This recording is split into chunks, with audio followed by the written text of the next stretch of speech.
पोला पोला के दिन होता है बड़गा। बड़गा यानी बड़ा दिन, जिस पर हमारे पांडुना में खेल जाती है पत्थरों की मार।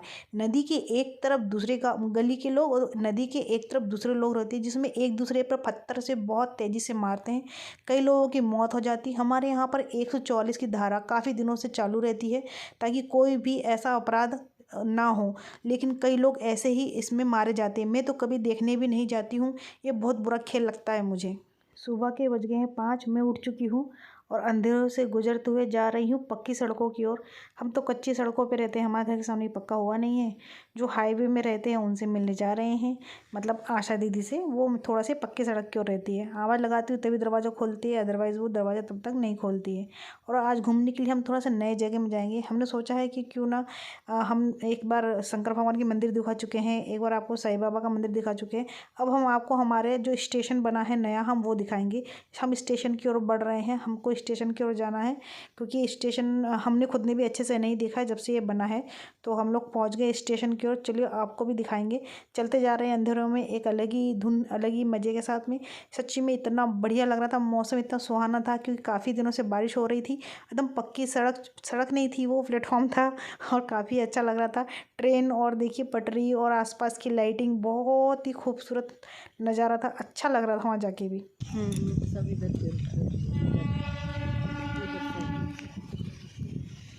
यहाँ पे खेत, पूरा खेत है लाइन से। यहाँ पे बनी है अपनी, क्या बोलते थे उसको जब हम चल रहे तो, हाँ प्लेटफॉर्म। उधर भी एक पट्टी डाल दी है, इधर 2 पट्टी डली है। हम लोग खुद नए नए अभी मतलब आए हैं, तो हम लोग थोड़ा आराम से देख रहे हैं कि हमारे यहाँ का स्टेशन कैसा बना है। स्टेशन पहले भी था, है ना दीदी? पर लेकिन वो पटरी उधर ही, उधर से 2-3 पटरी थी बस।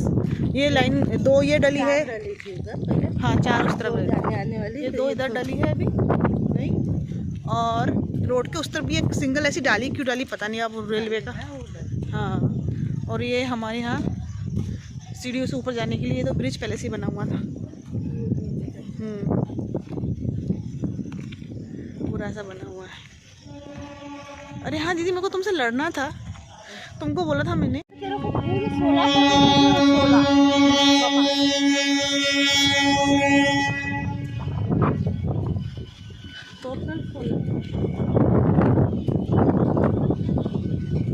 ट्रेन कितना सुंदर दिख रही है, ट्रेन भी सुंदर दिख रहा, वाइट बिल्कुल। हाँ, ये अपना स्टेशन लग रहा है क्या? मोबाइल में दे जरा इस एंगल से। कितने सुंदर फूल दिख रहे हैं मधुमालती के। मेरे पास में है मधुमालती, येलो कलर का नहीं आया, सुंदर दिखा। कहाँ कहाँ घूम रहे थे लेकिन पहला पहला देखो। क्या अपराजिता, क्या नहीं, क्या पारिजात, इधर देखो। अरे पारिजात गुच्छे देखो, एकदम पास में गुच्छे। हाँ, पर अभी तो नहीं आ रही। अब कहाँ से आए? पानी की बारिश 24 घंटा बारिश हो रही, इसलिए। बाप रे कितना खूबसूरत गुच्छा लगा। इसको बोलते हैं जंगल में आओगे सारे पेड़ पौधे जड़ी बूटी पाओगे। हम आ गए घर पर और हमने एक कटिंग लेके आए हैं करौंदे का, जो खट्टे खट्टे फल आते हैं वो। और दीदी को भी कटिंग दे दी, मैं भी ले आई हूँ। और कल ही बच्चों से बाय और आ गई हूँ घर पर फुर्ती के साथ में। और घर में अब आकर काम करना है मुझे, बनाना है नाश्ता। तो मैंने बनाया साबूदाना, आपको पहले बता दी थी, मैंने भिगो के रख दिया था एक दिन पहले। एक तरफ चाय रख दी है, टमाटर के साथ मैंने बनाया साबूदाना। इसकी रेसिपी भी मैंने लाइफ ऑफ नमिता में ब्लॉग में डाला हुआ है। और अब मैं बनाऊँगी फटाफट साबूदाना। और आपको बता दूं कि साबूदाना बनाना मुझे बहुत पसंद है, क्योंकि मुझे लगता है कि बहुत इजी है और बहुत अच्छा से खिला खिला सा बन जाता है। जब मैं छोटी थी तब पता नहीं क्यों मुझसे बिल्कुल ये जो रेसिपी ना बनती नहीं थी, एकदम आटे की तरह ये हो जाता था, पूरा साबूदाना खिले खिले नहीं बनते थे। अब लगता है कि कितना आसान था और मुझे क्यों नहीं आता था। छोटेपन की बातें, मतलब एक टाइम तब जब तक मैं किचन में नहीं जुड़ी थी किचन से, तब तक ऐसा लगता था। पर अभी तो कोई बात नहीं है, हर काम ऐसा लगता है चुटकी बजा के कर जाऊंगी, कोई इशू नहीं है। पर फटाफट मैंने मानसी के लिए बना दिए थे, क्योंकि हम ये उपवास में तो खाना नहीं था। तो ये लहसुन इसमें डाल दिया था मैंने प्याज और टमाटर। तो इससे बनाई हुई थी ये रेसिपी, तो अच्छी लग रही थी खाने के बाद। थोड़ी सी नींबू और शक्कर की कमी थी, नींबू नहीं था तो नहीं डाला, और इसको चाय के साथ पीना था इसीलिए मैंने चीनी भी नहीं डाला था। पर बना लिया था मैंने यहाँ पर सुबह के नाश्ते में ये। और फिर सब्जी में बना ली थी अपनी कुंदरू बना ली थी सूखी, और दाल तो कॉमन है ही, दाल चावल रोटी सब्जी। ये 3 चीज़ बनाने के बाद मैंने ये सूखी सूखी बनाई थी। इसकी भी रेसिपी मैंने लाइफ ऑफ नमिता में डाला है। बहुत ही सादा हींग के साथ तड़का, वो तो सिंपल सॉफ्ट। और जो हमने दाल बनाई थी वो भी एकदम जीरे के तड़के से बनाई थी हींग डाल के, तो बहुत ही सुपर सॉफ्ट खाना बना था। मैं जब घर पे बनाती हूँ तो ज़्यादा रेसिपी में मतलब जब बताना होता है तो ग्रेवी वगैरह के लिए स्पाइसी ले लेती हूँ, लेकिन जब भी घर में सादा खाना खाना हो तो मैं हरी मिर्च का इस्तेमाल ज़्यादा करती हूँ और बिल्कुल भी सादा ही खाना बनाती हूँ। बिल्कुल भी मैं काफ़ी स्पाइसी खाना नहीं बनाती हूँ। हाँ, मैं मिर्च तल के रख देती हूँ, जिसको खाना स्पाइसी वो मिर्ची लेके तली वाली या कच्ची वाली खा सकता है। दाल को तड़का देने के लिए मैंने हरी मिर्च में से पके मिर्च निकाल लिए हैं, एक तरफ कुकर चढ़ा दिया है। और ये देखिए गोटमार हमारे यहाँ का कितना भयानक। ये गोटमार की प्रथा इतनी पुरानी है कि एक नदी की इस तरफ और दूसरी तरफ दूसरे गांव हुआ करता था। तो कहा जाता था कि इस तरफ के गांव के या उस तरफ के गांव की किसी लड़की को भगाकर लड़के ने लेके गया था, जिसके बाद से वो लड़की को मतलब वो लड़की मर गई है या कुछ ऐसा कुछ हुआ, उसको अपनाया नहीं गया या मार दिया गया है, वो मर गई। तब से वो एक दूसरे को पत्थर मारते हुए, जो ये नदी देखा जा रहा है, इस नदी के पास में ही वो लड़की ने अपने आप को मतलब आत्मदाह किया था। और वहाँ पे चंडी माँ का बहुत बड़ा मंदिर है। तब से ये प्रथा बनी है कि एक दूसरे के, उधर के लोग यहाँ आके गुस्सा दिखाते हैं और इधर के लोग उधर के लोगों पे गुस्सा दिखाते हैं। देखिए कोई व्यक्ति गिर भी गया है, वहाँ पर वो मर भी जाएगा तो कोई उठाने वाला नहीं है।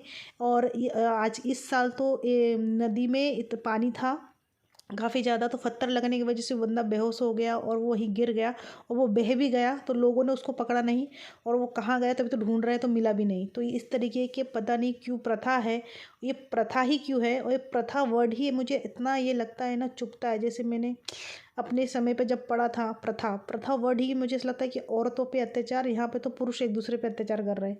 पता नहीं काहे के लिए नियम बना, कई औरतें विधवा हो गई, कई माँ का कोख उजड़ गया, कई औरतों की सुहाग उजड़ गए। लेकिन ये हर साल बिल्कुल बेकार सा नियम चालू ही है और इसको कोई बंद नहीं करवा पाया। और यहाँ पर 144 की धारा भी लग जाती है और काफ़ी दिनों से पुलिस का रजमा चलता है चारों तरफ। कोई 2 से 3 व्यक्ति ज़्यादा खड़े नहीं हो सकते, ऐसा वैसा कुछ रूल्स चलता रहता है। लेकिन आप देख रहे होंगे कि एक दूसरे को इतनी बुरी तरीके से मार रहे हैं। आप पत्थर देखिए कितना है, यानी कि गोटा कितना सारा यहाँ रखा हुआ है। मतलब ये भी एक बहुत बड़ी बात है कि एक साल ऐसा हुआ था कि यहाँ सारे ही पुलिस वाले सारे ही पत्थर हटा दिए थे और अब खेलने के लिए उन्होंने फिर से पत्थर लाया कि पहले से रहता है। क्यों ऐसा खेलना चाहते हैं और क्या ही बताना चाहिए। वो मरने वाला तो मर गया एक बार, लेकिन ये हर साल कोई ना कोई यहाँ पर मरता ही है। और अगर इस दिन कोई एक नहीं मरेगा तो इनकी प्रथा समाप्त भी नहीं होती, ये चलता ही रहता है।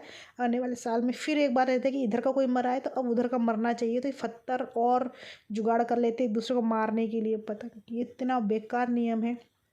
और ये पोला के दूसरे दिन होता है। पोला में इतना बढ़िया होता है कि बैलों को नहलाना धुलाना, गायों को नहलाना धुलाना, उनकी सेवा करना, उसको अच्छा खिलाना पिलाना, उनकी पूजा करना। और दूसरे दिन बिल्कुल बिल्कुल बकरा काटना मारना। और ये क्यों करते हैं। और दारू पीना जुआ खेलना, ये सारे ही नियम की छूट होती है, क्यों खेलते हैं। और ऊपर से ये इतना मारधाड़ वाला खेल मुझे ऐसा लगा नहीं था, लेकिन ये बहुत ही ख़तरनाक खेल है। और मैं आपको बता दूं मेरे शादी को आज हो रहे हैं यहाँ 17 साल समथिंग हो रहा है, लेकिन मैं आज तक ये खेल देखने के लिए नहीं गई हूँ, क्योंकि मैं दिल से इस खेल की रिस्पेक्ट तो करने की सोच भी नहीं सकती। लेकिन मुझे पसंद भी नहीं, जब से सुना है कि एक दूसरे को पत्थर मारते हो, कई माँ के बच्चे चले गए, सुहाग उजड़ गया, तो मुझे तो वैसे भी ये खेल पसंद ही नहीं है पत्थर मारना। और ये खेलने के लिए हिम्मत भी कैसे कर सकते। और ये बिना पिए रहते हैं, ऐसा नहीं सोचिए दारू पिए में है, नशे में है और वो वहाँ चले गए और खेल रहे हैं।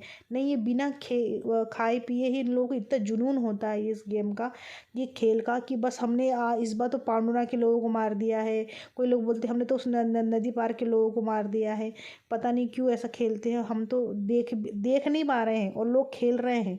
आप भीड़ देखिए, दूर दूर तक देखिए, जितनी पब्लिक दिख रही है ना आपको, जहाँ तहाँ पब्लिक है। पता नहीं कौन सा पत्थर किसके सर पे जाके लगेगा और बैठे बैठे बंदा गिरेगा सीधा पानी में। लोगों का जुनून देखिए कि वो देखने के लिए वहाँ बैठे हैं। तो अब देखने के लिए बैठे हैं तो इस प्रथा को तो हम बंद नहीं कर सकते हैं। तो बस शाम का हो गया है, 7 बज गए हैं और हर दिन की तरह पूजा करना है, खाना बनाना है, खाना खाना है। हमारा दिनचर्या तो रोज़ की तरह ही चलेगा। तो मानसी भी रात को खाना खाने को नहीं देखती आजकल, पता नहीं क्या दिमाग में चल रहा है, उसको तो भूख नहीं लगती है। शाम को कुछ भी पटांग खा लेती है, फिर रात को खाना खाने को वो तैयार नहीं होती है। तो मैंने तो आज बना लिया बादाम बाटा, बस ये खाऊंगी, बादाम बाटा गरम गरम भात। बस मैं भी यहीं भी ब्लॉग समाप्त करती हूँ। Thank you so much watching for Namita's life. ऐसे ही अपना साथ और सपोर्ट बनाए रखिएगा। Thank you so much once again.